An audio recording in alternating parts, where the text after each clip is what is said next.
breaking news from NBC4.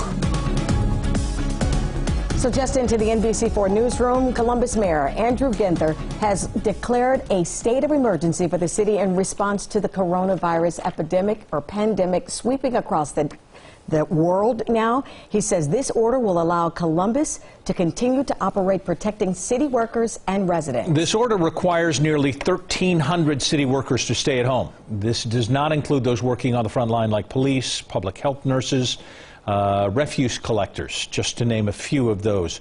Ginther said that workers will continue to be paid through this offage. Yeah, we talked about this a few moments ago. The youngest known patient here in the state to test positive for coronavirus lives right here in Central Ohio. He's 2 years old, a little boy. Thank you so much for joining us for another extended edition of First at 4.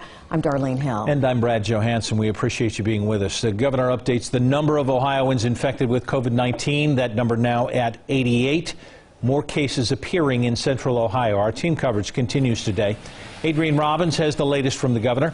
Ted Hart on a new closure that will hurt the state's auto workers. But we began with NBC4's Dan Perlman, who was live from the Franklin County Public Health Headquarters with more on what we know about this little boy's condition. Dan.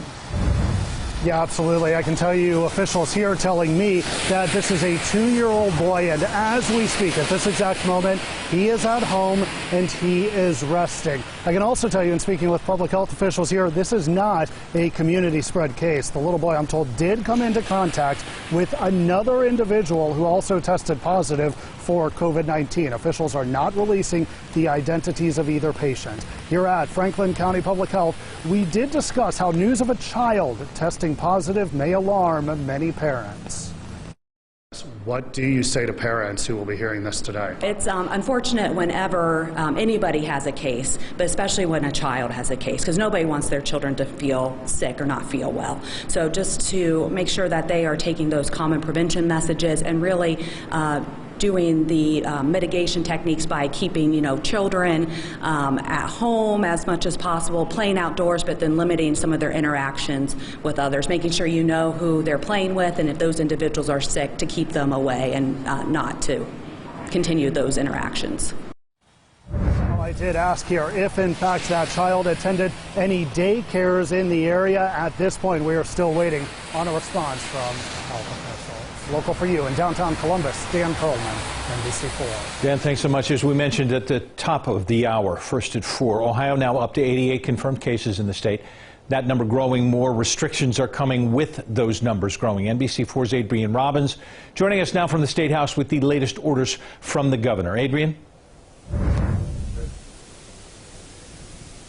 Health officials say they expect to continue to see a surge in that number. So today, Governor DeWine announcing new restrictions to businesses here in Ohio. First of all, he's going to be closing nail salons, hair salons, and barber shops at the end of business day today. Now, on top of that, a majority of B&B locations will be closing. And finally, for businesses that will remain open, the governor has a big ask for business owners.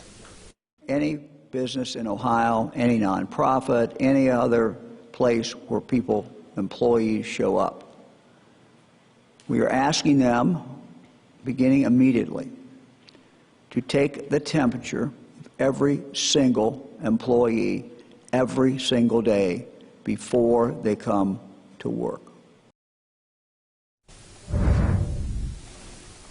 The governor admitted that this is not a perfect system, but he says we need to do everything that we can to stop the spread of the coronavirus and ultimately flatten that curve and keep those people who are sick at home. Local for you at the State House, I'm Adrienne Robbins, NBC4. Adrienne, thank you. The State Health Department's call center on the coronavirus pandemic, taking hundreds of thousands of calls, helping Ohioans understand more about the dangerous virus.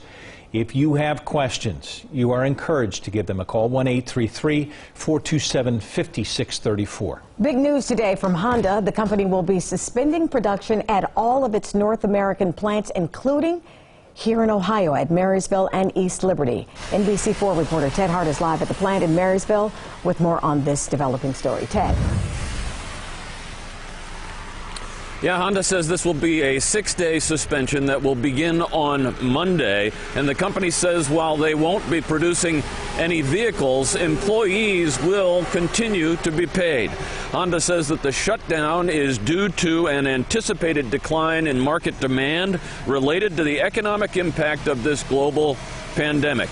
Honda says the shutdown for 6 days will reduce production by 40,000 vehicles. Company said it will use the downtime for additional deep cleaning of the production facilities. Analysts are predicting a significant drop in sales across the auto industry.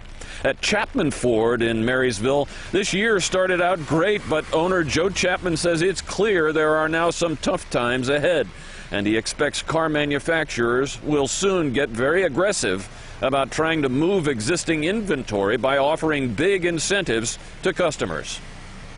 It might be the best time to buy a vehicle in your life. You know, you're hearing about 0% for longer terms, refinancing your house. Like, you know, if you're feeling confident and you know you're going to get through it, don't miss a chance to really get a great deal, whether refi your house or buy a car or whatever. And Honda said that this 6-day shutdown will also allow employees some time to figure out how best to adjust their family schedules to deal with school closings and other changes that are now required in our lives. Local for you and live in Union County, Ted Hart, NBC4. All right, Ted, thank you so much. Well, if you're heading out for some